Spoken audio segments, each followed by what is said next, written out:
Ndjem thellësisht i nderuar dhe i privilegjuar që më jepet mundësia përsëri të flas sot për veprën e kryepiskopit Anastas. Siç kam thënë edhe në shumë raste të tjera, duke nderuar veprën e këtij njeriu të madh, ne nderojmë veten tonë, kishën tonë dhe vendin tonë.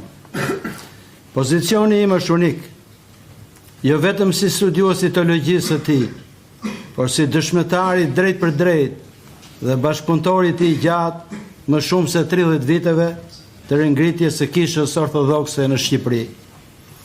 Kjo përvojë më ka dhënë mundësinë të shikoj nga afër se si teoria teologjike materializohet në praktikë pastorale. Në 7 gusht të vitit 1960, kryepiskopi Anastas u dorëzua diakon dhe gjithë jeta e tij vazhdoi duke qenë një diakoni në shërbim të Perëndisë dhe të njerëzve. Siç ai vetë shprehej vazhdimisht, krishtërimi e konsideron shërbimin si rrugën mbretërore për të përmbushur vetveten, duke u shërbyer të tjerëve e duke i ndihmuar ata në shpëtim. Ne ndihmojmë dhe shpëtojmë edhe veten tonë.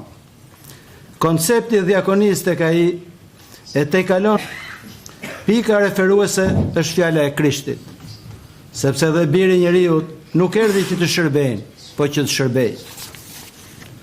Teza e tij se të gjithë duhet jemi gjithmonë diakon nuk është thjesht imperativ moral, por i përcaktim radikal i eklesiologjisë ortodokse. Në analizën time të tekstëve të tij, identifikoj 3 faza të zhvillimit të këtij koncepti.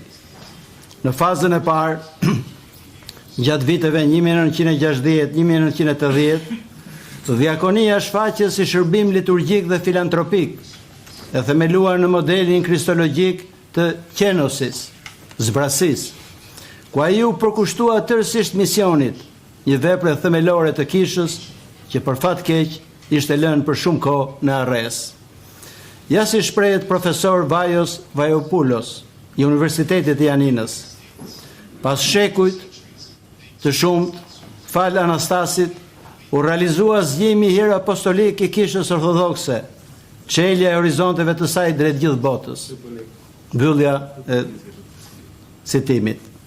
Në fazën e dytë, gjatë viteve 1981-1991, koncepti zgjerohet përmes përvojës afrikane, ku diakonia integrohet me zhvillimin holistik dhe drejtësinë sociale.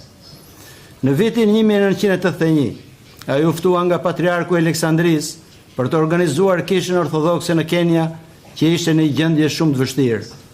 Kontributi i tij 10 vjeçar në Afrikë është i jashtëzakonshëm. Ai bëri të mundur ndërtimin e të vetmit fakultet ortodoks në Afrikë, si dhe kisha, shkolla e klinika mjekësore. Në fazën e tretë, nga viti 1991 e deri në fund të jetës, diakonia arrin kulmin e saj teorik dhe praktik në kontekstin e ringritjes së kishës së Shqipërisë, duke bërë parimi organizativ i të gjithë ekzistencës ekleziale. Në epokën tonë, po jetojmë një proces globalizimi të pashmangshëm, ritmi të cilit ka filluar të shtohet në fund të shekullit kaluar dhe në fillim të këtij shekulli. Para shumë kujt, shtrohen pyetje të shumta dhe për njerëz dhe grupime të ndryshëm, përgjigjet janë të ndryshme. Disa e shikojnë globalizmin si një mundësi të madhe zhvillimi, të tjerë si një kërcënim për identitetin etnik, kulturor apo fetar. Libri i tij, Globalizimi dhe Ortodoksia, përfaqëson kontributin më sistematik ortodoks në debatin teologjik mbi globalizimin. Kam pasur privilegjin të prezantoj këtë libër kur u botua në Shqip, vizionit të tij.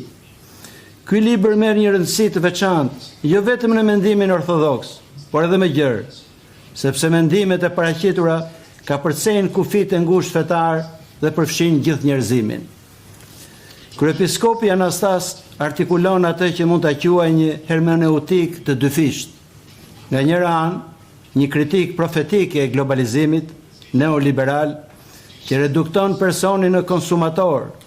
Nga ana tjetër, një afrim teologjik i universalitetit si dimension konstituiv i kishës. Ai shpjegon me kthjelltësi se në një globalizim krejtësisht të shekularizuar krijohen stimuj të fuqishëm për çarje dhe izolimi.